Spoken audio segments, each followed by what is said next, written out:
మీ ఎలాంటి వ్యాపార ప్రకటనలకైనా వెంటనే మా ఛానల్ సంప్రదించండి.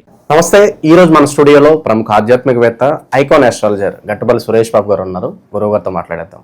నమస్కారం గురుగారు. జై శ్రీమన్నారాయణ. అక్టోబర్ మాసం విశేషంగా మేషరాశి వాళ్ళకి ఈ నెల ఏ విధంగా కలిసి రాబోతుంది? ఏళ్ళనాటి శనిలో ఉన్నారు ఆల్రెడీ. సో మనకి ఇప్పుడు విజయదశమి ఉంది, దీపావళి ఉంది. వీటిని ఎలా వినియోగించుకొని పరిహారాలు చేసుకోవడం ద్వారా మంచి ఫలితాలు వేలుకుంటాయి అంట. ఖచ్చితంగా ఈ ఏదైతే ద్వాదశ రాశుల్లో ఒకటైనటువంటి మేషరాశి ఉందో, ఈ మేషరాశి వారికి అయితే 2వ స్థానంలో శని భగవానుడు ఉంటాం. అంటే ఇటు నుంచి చూసిన 12వ స్థానంలో శని భగవానుడు ఉంటాం. ఈ 12వ స్థానంలో శని ఉన్నప్పటికీ కూడా వక్ర దృష్టితో ఉన్నాడు, కానీ మేషరాశి వారికి ఇబ్బంది అయితే ఉండదు. అలానే ఇటుపక్క చూసుకున్నట్టయితే కనుక 3వ స్థానంలో వీరికి గురువు ఉండడం, 5వ స్థానంలో కేతువు, అలానే ఇటు 11వ స్థానంలో రాహువు. 11-5 అంటారన్నమాట దీన్ని. అంటే 3 ముక్కలాట అంటారు కదా, అలా 11-5 అనేటువంటి స్థానాల్లో రాహుకేతులు ఉండటం. దీని ద్వారా మేషరాశి వారికి మధ్యస్థమైనటువంటి మిశ్రమ ఫలితాలు ఉంటాయి అని చెప్పొచ్చు.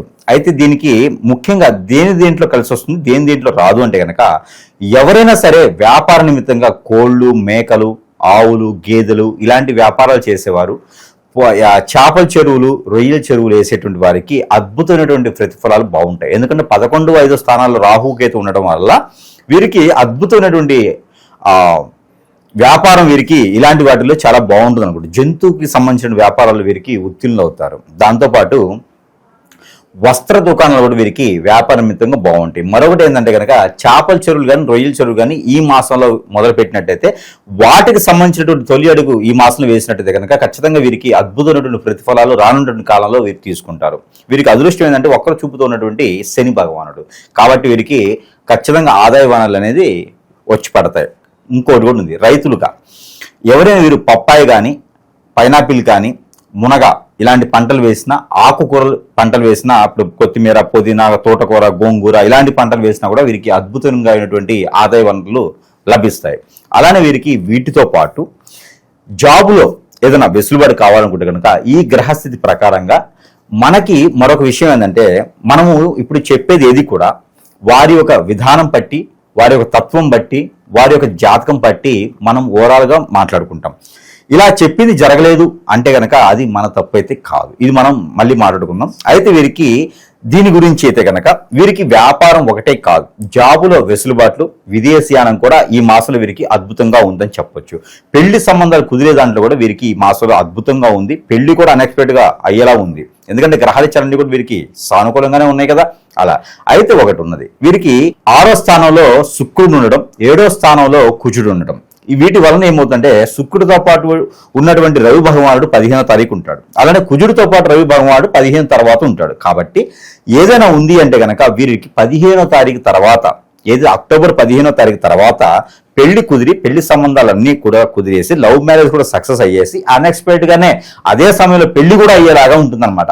అంటే ముందు రోజు చూసుకుంటే ఏం ఉండదు, తర్వాత రోజు చూసుకుంటే బంధాలన్నీ ఏర్పడేసి వీరికి ఒక బాధ్యత అనేది ఏర్పడింది అనమాట. అంటే శుక్రుడు వీటిలో అంత మంచి చేస్తూ ఉంటాడు. ఇంకొకటి ఏంటంటే, భార్యాభర్తల మధ్య ఎడబాటు దూరం, ఇప్పటివరకు గొడవలు అయ్యేస్తూ కోర్టు మెట్లు ఎక్కినటువంటి భార్యాభర్తల జీవితం ఏదైతే ఉందో ఇది 15వ తారీఖు తర్వాత, అంటే రవి భగవానుడు ఇప్పుడు కన్యారాశిలో ఉన్నారు. కన్యారాశి నుంచి తులారాశికి రావాలి. తులారాశికి రవి భగవానుడు వచ్చిన తర్వాత, అంటే అక్టోబర్ 15వ తారీఖు తర్వాత గనక అలాంటి గొడవలు ఏమైనా ఉండి కోర్టు మెట్లు ఎక్కితే గనక, భార్య అయినా భర్త అయినా కూర్చొని అడిగితే, మాట్లాడితే, మధ్యవర్తులు లేకుండా మాట్లాడితే కనుక ఖచ్చితంగా మళ్ళీ కూడా ఆ విడాకులు దూరం అవుతాయి. వీరిద్దరి మధ్య అన్యోన్యత పెరుగుతుంది. పిల్లల్లోనూ చెడిపోయే తత్వం ఏర్పడవచ్చు. అంటే ఈ రాశి వారు ఎవరైనా ఉంటే వారి పిల్లలు ఫ్రెండ్స్ ద్వారానో, రిలేషన్స్ ద్వారానో, లేకపోతే ఇంకా ఏదైనా చెడు అలవాట్లు, చెడు వ్యసనాలు బానిసైపోయేసి అలాంటి వాటిలో ఎవరైనా పిల్లలు ఉంటే కనుక వాటి వలన తల్లిదండ్రులు బాధపడేలా ఉంది. కాబట్టి ముందుగానే ప్రికాషన్స్ తీసుకొని, ముందుగానే ఆలోచించి, అరే బాబు నువ్వు ఆదరణైనా, నువ్వు ఆ పని చేయకు, నువ్వు అందులో పెట్టుడు పెట్టకు, నువ్వు వాళ్ళతో ఫ్రెండ్షిప్ చేయకని కట్టుదిట్టంగా ఖచ్చితంగా చెప్పాలి.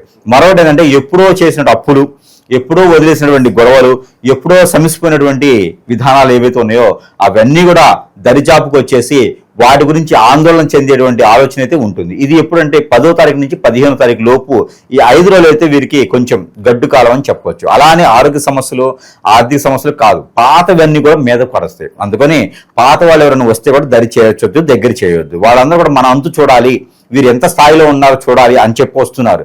కానీ జాగ్రత్త పడాలి.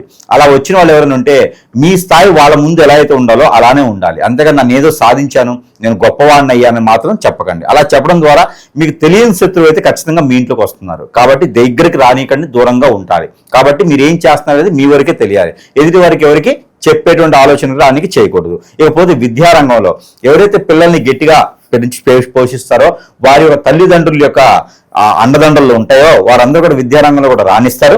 విద్యారంగంలో రాణించే ఒకటే కాకుండా విదేశీ ప్రయత్నం కూడా చేస్తారు.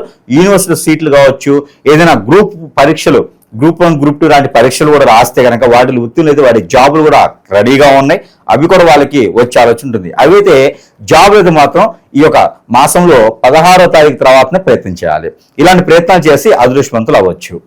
విశేషంగా పూర్వీకుల ఆస్తులు ఉంటాయి గురుగారు, అవేమన్నా ఎప్పటి నుంచో ల్యాండ్ కావచ్చు, ఇక కుటుంబ తగాదాలు ముందు కథలు అవన్నీ కూడా మరి వాటి పరిస్థితి ఏంటి? 6వ స్థానంలో శుక్రుడు ఉన్నాడు. 6వ స్థానంలో శుక్రుడు ఉన్నాడు కాబట్టి భార్య నుంచి వచ్చేటువంటి ఆస్తులు వీరికి వస్తాయి. అంటే ఇప్పుడు మేషరాశిలో ఉన్నటువంటి పురుషులు ఉన్నారు, వారికి పెళ్ళైపోయింది, కట్నం ఎక్కువ రావడం, లేకపోతే ఎప్పుడో ఒప్పందం చేసుకున్నటువంటి భార్య తరపు నుంచి ఆస్తులు ఉంటాయి, అవి వస్తాయి. లేదు భర్త ఉన్నాడు, మేషరాశి స్త్రీ ఉంది, భర్త నుంచి ఉపయోగం ఎక్కువ ఉంటుంది, భర్త నుంచి వచ్చేటువంటి ఆస్తులు ఎక్కువ ఉంటాయి. అంటే పూర్వీకులు కాదు ఇవి, భర్త తరపున ఉండేటువంటి పూర్వీకుల ఆస్తి, భార్య తరపున ఉండేటువంటి పూర్వీకుల ఆస్తి అయితే ఖచ్చితంగా వస్తుంది. ఇది ప్రయత్నం చేయాలి, కానీ భార్యని హింసించకూడదు, ఏడిపించకూడదు. గురువు గారు చెప్పారు పోయేసి తీసుకురాపో అని చెప్పకూడదు. అవి వస్తే వస్తాయి, వీరి అదృష్టం కూడా ఉండాలి కదా, తినగలిగి ఉండాలి కదా. గవర్నమెంట్ సొమ్ము తినగలిగితేనే ఆ జాబ్లు వస్తాయి. అలానే ఆ భార్య సొమ్ము, భర్త సొమ్ము, వారి పూర్వీకుల సొమ్ము తినగలిగి ఉండాలి. ఆ అదృష్టం మనకుంది అంటేనే ఖచ్చితంగా ఈ ఆస్తులు అనేది వస్తాయి. అది కూడా గమనించుకోవాలి. గురువుగారు చెప్తే జరగదు, అది కూడా గమనించుకోవాలి మనం. ఇక ఉద్యోగంలో ఆల్రెడీ ఉద్యోగం చేస్తూ ఇంకొక ఆఫర్ వచ్చి ఈ టైంలో మారాలా వద్దని ఆలోచిస్తూ ఉంటారు. మరి స్థానచలనం సరైనది అంటారు? స్థానం మార్పిడి అయితే కనిపిస్తుంది. ఈ రాశి వారికి స్థాన మార్పిడి బాగా కనిపిస్తుంది. కాబట్టి గ్రహాలు కూడా వీరికి ఖచ్చితంగా సానుకూలంగానే ఉన్నాయి. అన్ని గ్రహాలు కూడా వెసులుబాటు బాగుంది వీటికి. కాబట్టి స్థాన మార్పిడి జాబు పరంగా అయితే విదేశీయానంలో ప్రమోషన్స్ రావడానికైనా, ఇక్కడి నుంచి ప్రమోషన్స్ రావడానికైనా, జాబులు కొంచెం అన్ని రకాల ఇంక్రిమెంట్స్ రావడానికి కూడా అవకాశం కనిపిస్తూ ఉంది. కాబట్టి ఏదైనా మార్పులు చేసుకోవాలి. కొంచెం వీరు దేవుని అనుగ్రహంతో మార్పులు కొంచెం చేసుకోవాలి. మార్పులు అంటే మనలో మార్పులు, చెడు తత్వం, చెడు ఆలోచన, చెడు వ్యసనాలు ఉంటే మానుకోవాలి. అవి మానుకుంటే ఖచ్చితంగా జీవితంలో ముందుకు వెళ్ళేదానికైతే అవకాశాలు మెండుగా ఉన్నాయి. ఓకే, ఈ అక్రమ సంబంధాలు బయటపడి ఇబ్బందికర పరిస్థితుల్లో వీళ్ళ చుట్టూ తిరిగే అవకాశాలు కనిపిస్తుంది. మేషరాశి వాళ్ళకి ఎలా ఉంటుందంటే అక్రమ సంబంధం, వీరి పని వీరు చేసుకుంటూ ఉంటారు. ఎవరో వచ్చి వీరిని గెలికేస్తారు, వీరిని కదిలిస్తూ ఉంటారు. స్త్రీ అయినా పురుషులైనా అన్యోన్యంగా ఉంటారు, గట్టిగా ఉంటారు, బంధానికి విలువిస్తారు, వాల్యూస్ ఎక్కువ ఉంటాయి వీరికి. భార్య అంటే ప్రేమ ఉంటుంది, భర్త అంటే ప్రేమ ఉంటుంది, పిల్లలంటే అభిమానం ఉంటుంది, పెద్దలంటే గౌరవం ఉంటుంది, అన్ని రకాలు ఉంటాయి వీరికి. కానీ ఎవడో ఒకడు ఉంటాడు, వాడొచ్చి వీళ్ళని చెడగొడతాడు, వీళ్ళని అట్రాక్ట్ చేస్తాడు. వాళ్ళ వల్ల మాత్రమే వీడు చెడిపోతారు. ఆ ఎదుటి వాళ్ళు నమ్మకుండా ఉంటే వీడు అసలు చెడిపోరు. అందుకని వీరి పని వీడు చేసుకోవాలి.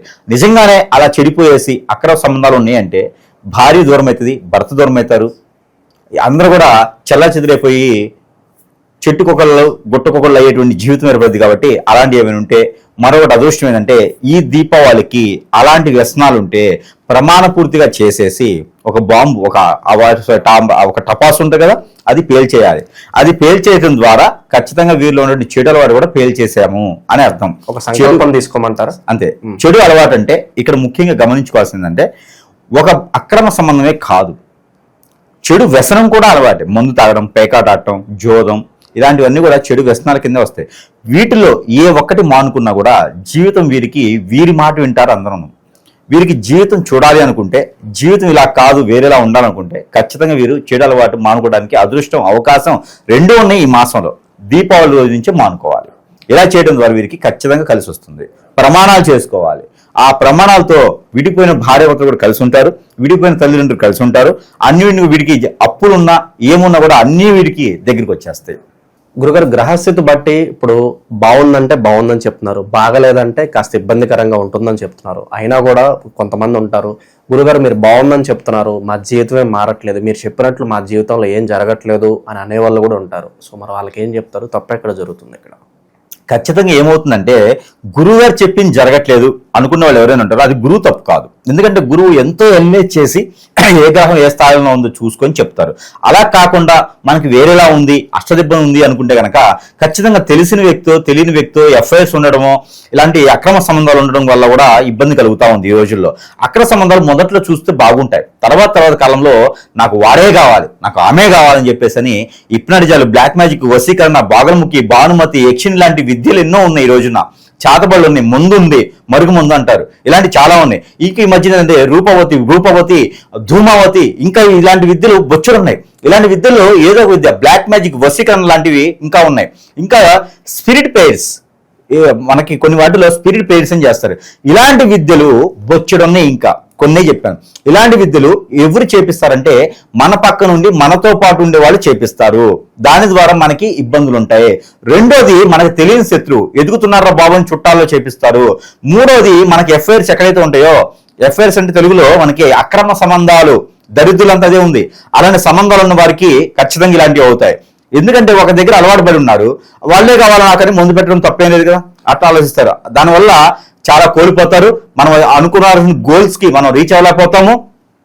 మనం బాగుంటే 10 మంది బాగుండాలనుకునే కోరికలు అక్కడే ఆగిపోతాయి. మనం పని చేయలేము, ముందుకెళ్ళలేము. అలాంటి ద్వారా స్ట్రెస్ ఫీల్, ఆరోగ్య సమస్యలు అన్ని రకాలు వస్తాయి. మనం కోరికలు ముందుకెళ్తే కానీ కాళ్ళు గడపలు దాటవు. ఇలాంటివన్నీ ఉంటాయి. వాళ్ళలో ఏదైనా ఆందోళన, చికాకు, పరాకు, ఏ పని చేసినా ముందుకెళ్ళకపోవటము, నిద్ర పట్టదు, సరిగా తెలియలేము, మొహం అంతా ముసరుగా అయిపోతుండిద్ది, హెయిర్ ఫాల్ అవుతుండిద్ది. నాకు హెయిర్ ఫాల్ జీన్స్, ఇది వేరు. అయితే ఇలాంటి సమస్యలు ఉన్న వారు ఎవరైనా ఉంటారంటే అది గురువు చెప్పినందువల్ల కాదు. అలా సింటమ్స్ ఉన్నా, అలాంటి ఇబ్బందులు ఉన్నా కూడా గ్రహాలతో సంబంధం లేదు, రాసుతో సంబంధం లేదు. రాశి బాగుంటుంది, గ్రహం బాగుంటుంది, దశ బాగుంటాయి, టైం బాగుంది, కానీ ఇలా జరుగుతుంది అంటే కనుక ఖచ్చితంగా నీకేదో జరుగుతుంది, నీకేదో చెడు జరుగుతుంది. అది చూసుకొని గమనించుకొని సమీప దూరంలో ఉన్న గురువు దగ్గరికి వెళ్తే నీకు సరైన మార్గం దొరుకుతుంది. లేదు గురువు గారు ఇన్ని చెప్పారు కదా, మీరే చేయాలంటే కనుక ఖచ్చితంగా సంప్రదిస్తే వారికి సానుకూలమైనటువంటి వాతావరణానికి లభిస్తుంది. కాబట్టి ఈ విధమైనటువంటి విధానం చేసుకోవచ్చు. అంతేగాని గురువు గారు చెప్పారు, అక్కడ ఏదో జరిగిపోయింది, మీకు చెప్పిన జరగట్లేదు అని చెప్పి ఒక కామెంట్ పెట్టేస్తే అయిపోదు. జరగట్లేదు అంటే మనలో లోపం ఉంది అని అర్థం. ఆ లోపాన్ని వెత్తి పొడిచి చూసుకోవాలి, ఎక్కడ లోపం ఉంది. చెడు వ్యసనం అంటే సీరియడ్ రావడం కూడా, చెడు వ్యసనం అంటే పేకాడటం కూడా, భార్యని కొట్టడం, భర్తని హింసించడం, పిల్లల్ని హింసించడం, తల్లిదండ్రులను చూసుకోలేకపోవడం, ఇవన్నీ చెడు వ్యసనాలే. పెద్దవాళ్ళకి నువ్వు సరైనటువంటి కార్యం చేయకపోయినా కూడా నీకు ఆ బాధ అనేది ఉంటుంది. ఆ బాధని నువ్వే పడాలి. కాబట్టి ఇవన్నీ కూడా తొలగిపోతే నీ జాతకం నీకు సంపూర్ణంగా ముందుకు తీసుకెళ్తుంది. జాతకాలు, రాసులు, గ్రహాలు ఎప్పుడు తప్పు చేయవు, నీకు చైతన్యాన్ని మాత్రం తీసుకొస్తాయి. అలా కాకుండా ఉంది అంటే ఖచ్చితంగా గురువుని సంప్రదించండి, మీకున్న లోపాలు తొలగిపోతాయి. ఈ రకమైన ప్రయత్నం అయితే ఖచ్చితంగా చేయాలి. అయితే మీకు ఈ లక్షణాలు కనుక ఉన్నాయి, నేను చెప్పిన సిమ్టమ్స్ మీలో కనిపిస్తున్నాయి అంటే సమీప దూరంలో ఉన్నటువంటి గురువునే కాదు, నాలాంటి వాళ్ళని నన్నునే సంప్రదించవచ్చు. నన్ను సంప్రదించడం ద్వారా నాలాంటి గురువులే కాకుండా, లేదు గురువు గారు మీరు చూస్తున్నారు కాబట్టి ఇన్ని చెప్పారు కాబట్టి మీరు చూడండి అంటే ఖచ్చితంగా నేను చూడగలుగుతాను. వాటికి విరుగుడైతే ఎలాంటి విద్యకైనా, ఎలాంటి చెడు ప్రయోగానికైనా విరుగుడైతే ఖచ్చితంగా లభిస్తుంది. ఆ విధమైన ప్రయత్నం అయితే మీరు చేసుకోవచ్చు. ఆ చేసుకునే అదృష్టవంతులు లేదానికి కూడా ఆస్కారం కనిపిస్తుంది. ఇక చివరగా స్టాక్ మార్కెట్ లోను, రియల్ ఎస్టేట్ లోను పెట్టుబడులు పెట్టడానికి సరైన టైమే అంటారు. ఇది స్టాక్ మార్కెట్ లో పెట్టడానికి అయితే సరైన సమయం చెప్పొచ్చు, కానీ ఈ రాశి వారికి అయితే సరైన సమయం కాదు. మేషరాశి వారికి అయితే అంతగా కలిసి రాదు. ఇక రియల్ ఎస్టేట్లో అయితే ఇన్వెస్ట్మెంట్ పెట్టొచ్చు, కానీ ఎదుటి వాళ్ళని నమ్మి కాదు, వీరికి నచ్చి ఇన్వెస్ట్మెంట్ చేయొచ్చు. రేటు వీరు అనుకున్న స్థాయిలో పెరగదు. వీరు 6 నెలలకు అనుకుంటే సంవత్సరానికి పెట్టుకోవాలి. ఎందుకంటే వీరు కొన్నదానికి రేట్ అంత ఈజీగా పెరిగేలా కనిపించట్లేదు. కాబట్టి వీరే ఎక్కువ రేటు పెట్టుకునేలా ఉన్నారు. కాబట్టి వీరికి కొనుక్కుంటే కొనుక్కోవచ్చు, డబ్బులుంటే అప్పు తెచ్చి మరీ కొనకూడదు. డబ్బులుంటే కొనుక్కుంటే రానున్నటువంటి కాలంలో అయితే ఖచ్చితంగా 1 ఇయర్ అయితే పడుతుంది. ఈ 1 ఇయర్ కాలంలో, సంవత్సరం, ఒక ఏడాది పాటు ఉంటాను అనుకుంటే పెట్టుబడి పెట్టుకుంటే బాగానే ఉంటుంది. ఓకే, ఇక విశేషంగా ఎలాంటి పరిహారాలు చేసుకుంటే బాగుంటుంది? ముఖ్యంగా వీళ్ళు ఏలినాటి శనిలో కూడా ఉన్నారు. సో మరి ఎలాంటి పరిహారాలు ఇంకా మంచి ఫలితాలను ఇస్తాయి అంటారు? మేషరాశి వారు పరిహారాలు చేసుకుంటే బాగుంటుంది. ఇప్పుడు మనం చెప్పినటువంటి ఒడిదుడుకులు ఏవైతే ఉన్నాయో, ఈ ఒడిదుడుకుల్లో కొంతమేర వీరికి శుభం జరుగుతుంది. గురువుగారు చెప్పిన తర్వాత చేసుకున్న తర్వాత అదృష్టవంతులు ఖచ్చితంగా అవుతారు. కానీ కొంతమందిలో సందేహాలు అలానే ఉంటాయి. మరి మేము ఎంత చేసుకున్నా కూడా అలానే ఉండిపోతున్నాం, ఏంటి గురువుగారు మనలో ఉన్న లోపాలు ఏంటి, మరి మీరేమైనా ఇవ్వగలుగుతారా అని ఉంటుంది. అయితే మనం ఖచ్చితంగా ఇస్తున్నాం. ఏంటంటే ప్రతి వస్తువుని మంత్రోచ్చారణ చేసి వారి వద్దకే చేరుస్తున్నాం అనమాట. అందులో కొన్ని వస్తువులు అయితే మనం చూపించడం జరుగుతూ ఉంది. ముఖ్యంగా ఏంటంటే ఇది సూర్యుని బ్రహ్మంతో చూసినటువంటి వెండిది, సిల్వర్ అంటారు దీన్ని. ఇది సిల్వర్తో మంత్రోచ్చారణ చేసి దీనికి ప్రజలకు అందజేస్తూ ఉన్నాం అనమాట. సరసమైన ధరలను వారి వద్దకే చేరుస్తున్నాము. ఇది మన దగ్గర లభ్యపడుతోంది. ఈ యొక్క సూర్యుని రూపుతో ఏం చేస్తారంటే పిల్లల్లో భయము, ఆందోళన, 10 మందిలో మాట్లాడలేని తత్వము, చదువులో ముందుకు రావలేకపోవటము ఇవన్నీ ఉంటాయి. ఈ ఉన్నటువంటి తత్వంలో మనం కూడా ముందుకు వెళ్ళలేకపోవటము, రాజకీయంలో ముందుకు వెళ్ళలేకపోవటం ఇవన్నీ కూడా ఉంటాయి అనమాట. ఇవన్నీ కూడా ముందుకు రావాలంటే కనుక సూర్యుని రూపు ఇది ధరించుకుంటే ఖచ్చితంగా మనం ముందుకు వచ్చేస్తాం. దానితో పాటు గరుత్మంతుని రూపు ఉంటుంది ఇలాగా. ఇది గరుత్మంతుని రూపు. ఈ గరుత్మంతుని రూపు ధరించుకోవడం ద్వారా రియల్ ఎస్టేట్ రంగాల్లో వృద్ధి రావటం, వ్యాపార రంగంలో వృద్ధి రావటం, మార్కెటింగ్ రంగాల్లో బాగా మాట్లాడి చేతని అందరినీ అట్రాక్ట్ చేయటం ఉంటుందన్నమాట. లవ్ ఎవరైనా చేయాలంటే కూడా ఇలాంటివి బాగా పనిచేస్తుంది. అలానే మనకి ఆరావళి కాటుక, ఇది ఆరావళి పర్వతం నుంచి తీసినటువంటి మూలికలతో చేసినటువంటి భస్మం, అది కాటుక. ఇది ఈ కాటుకను ధరించడం ద్వారా పిల్లల్లో అయితే కనుక ఎదుగుదల బాగుంటుంది. అలానే పిల్లల్లో బాలరిష్ట రోగాలు, నేలపాటుతనము, నిద్ర పట్టకపోవటము, ఎక్కువ ఏడవటము ఇలాంటివి ఉంటే కూడా పిల్లల్లో ఎదుగుదల ఉంటుంది. ఆడపిల్లల్లో అయితే అన్ని రకాల కూడా హార్మోన్స్ ఇంబ్యాలెన్స్ బాగుంటుంది. ఈ కాటు ధరించడం వల్ల దిష్టి దోషాన్ని కూడా పటాపంచలేకపోతాయి. ఈ కాటు ధరించుకోవాలి. ఇకపోతే సెంటు, హిప్నాటిజం, బ్లాక్ మ్యాజిక్, వశీకరణం, వ్యాపారం నష్టం ఇవన్నీ వస్తున్నాయి మనకంటే కదా. ఈ సెంటు స్నానం చేసిన వెంటనే అప్లై చేసుకోవాలి. బట్టలకి అప్లై చేసుకొని బయటికి వెళ్ళడం ద్వారా అందరూ మన వైపు అట్రాక్ట్ అవుతారనమాట. అలాంటి సెంటు మంత్రోచ్చారణ చేసిస్తాం మనం. కాబట్టి ఇది మన వద్ద లభిస్తుంది, వారి వద్దకి చేర్చబడుతుంది. అలానే నాగమణి, అందరికీ తెలుసు నాగమణి అనేది నేను ఉచితంగా ఇస్తున్నాను. ఈ నాగమణి ద్వారా కాలసర్పదోషం, నాగదోషం, కుజదోషమే కాకుండా కలత్ర దోషాలు లాంటి జబ్బులు, కలత్ర దోషాలు లాంటి దోషాలు, అన్ని రకాల ఇబ్బందులు, పూర్వీక శాపం, పూర్వీక దోషం కూడా తొలగిపోతుంది. కాబట్టి ఇది పూజా మంత్రులు పెట్టి పూజించుకుంటే చాలు. అలానే కియామాల, ఈ మాల అందరికీ తెలిసిన విషయమే. మనం వారి వద్దకి చేరుస్తున్న సరసమైన ధరలను వారికి ఇద్దిగిస్తున్నాము. ఇదంతా కూడా పూజ చేసి మంత్రోచ్చారణ దీనికి నింపి వారికి ఏ సమస్య ఉంది ఆ సమస్యకు తగ్గట్టుగా మనం చేసిస్తాం అనమాట. ఈ యొక్క కియామాల ఇది ధరించుకోవడం ద్వారా అన్ని రకాల ఇబ్బందులు అనేది తొలగిపోతాయి. వారికి నరదిష్టి, నరఘోష, శత్రుభయం, శత్రుపీడ, భయము, ఆందోళన, చికాకు అన్ని రకాలుగా స్ట్రెస్ ఫీల్ కూడా వెళ్ళిపోతుంది ఈ మాలతోనం. అలానే మనకి స్ఫటిక మాల కూడా ఉంటుంది. ఈ స్ఫటిక మాల ధరించుకోవడం వల్ల ఈ స్ట్రెస్ ఫీల్ అంతా కూడా తగ్గిపోతుంది. అలానే మనకి వైజయంతి మాల, లవ్ సక్సెస్ అవ్వాలి, 100% లవ్, అన్ని బాగుండాలనుకున్న వారు వైజయంతి మాల. భార్యాభర్తల మధ్యన అన్యోన్యత బాగుండాలి, జీవిత భాగస్వామ్యం బాగుండాలి, పిల్లలు పుట్టాలి, పిల్లలు అన్యోన్యంగా ఉండాలి, ప్రేమానురాగాలు ఎక్కువ ఉండాలి నాకు అనుకునే వారందరూ కూడా ఈ మాలను ధరించుకోవచ్చు. అలానే మనకి గుర్రపు నాడ, ఇది గుర్రపు నాడ. ఈ గుర్రపు నాడ అనేది మరి ఇంటికి కావాలి కదా, ఇంటిలో కూడా వాస్తు బాగుండాలి కదా. ఇంట్లో ఏదైనా చిరాకులు ఉన్నాయి, మాకు డబ్బు నిలబడట్లేదు నాయన, అందరికి గొడవలు అవుతున్నాయి, ఇంట్లో కూర్చోలేకపోతున్నాను, ప్రశాంతంగా ఉండలేకపోతున్నాను, గుర్రపు నాడ పెట్టుకోవచ్చు. ఈ గుర్రపు నాడ మనకి సింహద్వారం లోపల పక్కన పెట్టుకోవచ్చు. అలానే మాయాజల్, ఇది ఇంటికే కాదు మరి వ్యాపారం కూడా ఉంది నాకు అంటే వ్యాపారం పెట్టుకోవచ్చు, వ్యాపార సంస్థల్లో ఇది పెట్టుకోవచ్చు. ఇది మాయాజల్, ఇది వ్యాపార సంస్థల్లో పెట్టుకోవడం ద్వారా వ్యాపారంలో దిష్టి దోషాలన్నీ కూడా ఆ రోజుకి ఆ రోజు పటాపంచలేకపోతాయి. ఏది కూడా మన వ్యాపారం ఎదుగుతుంది అనేది ఎవరు దిష్టి పెట్టకుండా ఆ రోజుకి ఆ రోజు పటాపంచలేక ఇది పెట్టుకోవచ్చు. అలానే మనకి దీనితో పాటు ఈ మూలిక ఉంటుంది. ఇది ముడుపు. ఈ ముడుపు అనేది దేవాలయాల్లో కట్టేది కాదు. ఈ ముడుపు నీళ్ళలో వేసి కాచి ఆ నీటిని ప్రతిరోజు స్నానం చేసే నీటిలో కనుక వేసుకొని స్నానం చేసినట్టయితే కనుక మనకున్నటువంటి చెడు దోషాలు, చెడు వ్యసనాలు, మన మీద ఎవరి కన్నో చెడు కన్ను ఉంది అవన్నీ కూడా పటాపంచలేలాగా ముందుకు వచ్చేలాగా, జాబులో వెసులుబాట్లు, విదేశీయానం అన్ని కూడా సక్రమంగా అయ్యేదానికి ఈ ముడుపుతో స్నానం చేయాలి. ఎవరైనా ప్రెగ్నెన్సీ లేడీస్ ఉంటారు, వాళ్ళ మీద ఎక్కువ కన్ను ఉంటుంది. ఈ అమ్మాయి ప్రెగ్నెన్సీ ఇప్పుడే అయిందా, పెళ్ళైన కొత్తలోనే అయిపోయిందా, ఈ అమ్మాయికి ఇన్ని రోజులు ప్రెగ్నెన్సీ రాలేదా, అంతా వాళ్ళ మీద ఉంది కన్నంతాను. అలాంటి దిష్టి దోషాలన్నీ కూడా ఈ నీటితో స్నానం చేయడం ద్వారా ఖచ్చితంగా తొలగిపోతాయి. పుట్టిన పిల్లడు ఆరోగ్యంగా పుడతాడు. అలానే ఇంకోటి మ్యాండ్రిక సంబంధాలు చేసుకుంటారు. ఈ మ్యాండ్రిక సంబంధాలు చేసుకునే వాళ్ళకి కూడా ఈ ముడుపు బాగా పనిచేస్తుంది. అలానే ఇది అష్టదిబ్బందుల ముడుపు. ఈ అష్టదిబ్బందుల ముడుపు వల్ల ఇంట్లో చికాకు, దెయ్యాలు, భూతాలు, హిప్నాటిజం, బ్లాక్ మ్యాజిక్, వశీకరణం, ఇంకా ఏదన్నా చాదబోళ్ళు లాంటి ఇంటికైనాయి, ఇంట్లో ప్రశాంతత లేదు, మా ఇంట్లో తిరుగుతున్నాయి నాయన, దెయ్యాలు పట్టినట్టున్నాయి, ఏం అర్థం కావట్లేదు, ముందుకెళ్ళలేకపోతున్నాం అంటే ఇలాంటివన్నీ ఉంటే కూడా ఏదైనా గురువు దగ్గరికి వెళ్తే లక్షల రూపాయలు అయిపోతాయి. మనం ఏ పరిస్థితిలో ఉన్నాము, అందరూ కూడా మిడిల్ క్లాసే ఉంటారు. లక్షల రూపాయల గురువు దగ్గరికి వెళ్ళినా పని చేస్తావేదో తెలియదు. అలాంటిది ఇది తక్కువ తక్కువ ధరల్లోనే వారికి లభ్యపడుతున్నాయి. ఈ ఒక్కటి ఇంటి కట్టుకుంటే ఇలాంటివి మన దగ్గర వారి సమస్యను బట్టి చాలా రకాలు ఉంటాయి. ఇలాంటి వారి ఇంట్లో కట్టుకుంటే ఎలాంటి ఇబ్బంది లేకుండా, దోషాలు లేకుండా, ఒంటికి ఇంటికి వ్యాపారానికి వృద్ధి అయ్యేలాగా, ఉమ్మడి కుటుంబం ఉండేలాగా, సంపాదించుకునేలాగా, గోల్స్ రీచ్ అయ్యేలాగా మన దగ్గర మంత్రోచ్చారణ చేసేటువంటి వస్తువులు కూడా లభ్యపడుతున్నాయి. ఇలాంటి వారు ఉపయోగించుండి చాలు. అందరూ అనుకుంటారు, కామెంట్ కూడా నేను చూస్తున్నా, ఏం పంతులు గారు, ఏం గురువు గారు, వ్యాపారం బాగుందా అని.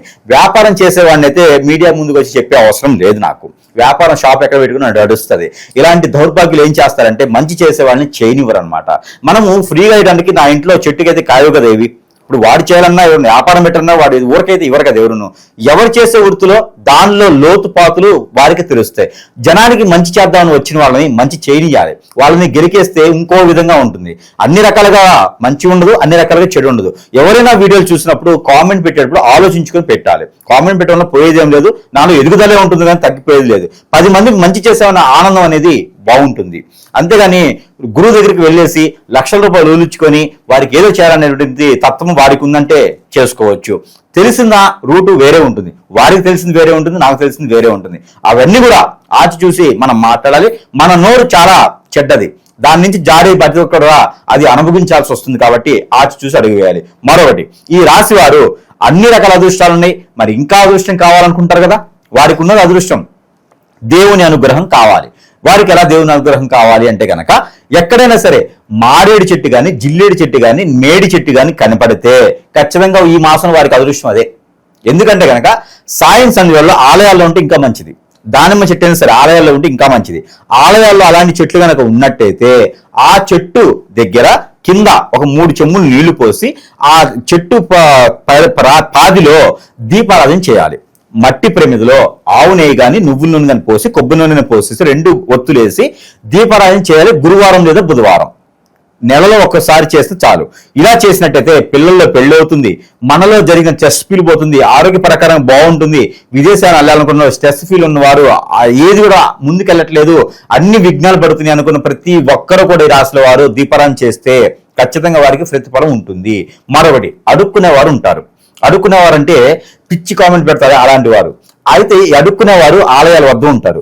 బయట రోడ్ల మీద తిరిగే వాళ్ళకి డబ్బు బాగా ఉంటుంది. ఆలయాల వద్ద అడుక్కునేవారు ఎవరైనా ఉంటే ఆడవారిని చూడాలి. ఆడవారికి 3 శారీస్, ముగ్గురికి 3 శారీస్, 3 బ్లౌజ్ పీసులు, 2 రకాల ఫ్రూట్స్, ఇవి తీసుకెళ్లి ఏదైతే ఖచ్చితంగా మీ కోరిక ఉందో, ఏదైతే ఖచ్చితంగా మీకు ఆ ఒక చింతన ఉందో, ఏదైతే ఖచ్చితంగా గోల్ ఉందో, ఏదైతే అవ్వట్లేదో, ఏదైతే విఘ్నాలు పడుతున్నాయో ఆ కోరిక మాత్రమే. ఇక చెప్పారు కదా గురువు అని చెప్పేసి నేను సీఎం అవ్వాలి, నేను కలెక్టర్ అవ్వాలని కాదు. మనకి జెన్యున్గా ఏ కోరిక అయితే ఉందో, ఆ కోరిక ఏ దోషం అయితే ఉందో అది పోవాలి. ఈ కోరిక తీరితే నాతో పాటు నా ఫ్యామిలీ 10 మంది కూడా బాగుంటారు అనుకొని మొక్కుకొని ఆ అడుక్కునే వారికి 2 రకాల ఫ్రూట్స్, ఒక్కలు, ఆకులు, 2 రకాల ఫ్రూట్స్ తో కలిపి శారీ, బ్లౌజ్ పీస్ కలిపి చేత్తో వారికి ఇవ్వాలి. ఇది చేయవలసింది శనివారం లేదా మంగళవారం, ఏ సమయంలోనే చేయొచ్చు. ఇలా చేస్తే ఖచ్చితంగా చెప్తున్నాను, రానున్నటువంటి కాలంలో ఇలా చిటికేసి బాగుపడవచ్చు. ఇది అదృష్టమా దురదృష్టమా కాదు, అదృష్టం మాత్రమే ముందుకు అనుకుంటుంది. కాబట్టి ఈ రాశి వారు ఈ పరిహారం చేసుకుని అదృష్టవంతులు అవ్వచ్చు. మరొకటి, గ్రహాల నుంచి తీసినటువంటి నెంబర్ ఈ మాసంలో వీరికి ఇది కూడా ఇస్తున్నాను. మేషరాశి వారు చాలా అదృష్టవంతులు, అందరు రాశుల వారు అదృష్టవంతులే. ఇన్ని రకాల పరిహారాలు వీరికి 995869 995869 ఈ నెంబర్ ని 190 టైమ్స్ అంటే 190 సార్లు గనక పారాయణ రూపంగా చదవాలి. ఎలా? చేతిలో బెల్లం నీళ్లు, దాంట్లో 2 మిరియాలు వేసుకోవాలి, 2 ఇలాచీలు వేసుకోవాలి, బెల్లం వేసుకోవాలి. ఈ నీటిని గనక ఎవరికైనా షుగర్ ఉన్నా పర్వాలేదు, అవరోధం అది ఏం కాదు. ఎవరికైనా సరే ఈ వాటర్ చేతిలో పెట్టుకొని ఈ నెంబర్ని పారాయణం చేసి తాగినట్టయితే కనుక వారిలో ఉన్నటువంటి చెడు వ్యసనాలే కాదు, చెడు అలవాట్లే కాదు, చెడు ఊహ కూడా రాదు, చెడు ఇది కూడా రాదు. వారికి ఏంటంటే చెడు తత్వం కూడా రాదు, అలానే గ్రహాలన్నీ కూడా సానుకూలంగా మారుతాయి. కాబట్టి ఈ నెంబర్ పఠించుకున్నా కూడా వీరు అదృష్టవంతులు అవుతారు. ఇవన్నీ కూడా ఏదో ఒకటి చేసుకున్నా కూడా ఈ రాశి వారు ఖచ్చితంగా రానున్న కాలంలో స్థిర స్థాయికి వెళ్ళేలా ఉంటారు. కాబట్టి ఇవన్నీ పాటించి అదృష్టవంతులు అవ్వాల్సిందిగా కోరుకుంటా ఉన్నాను. జై శ్రీమన్నారాయణ.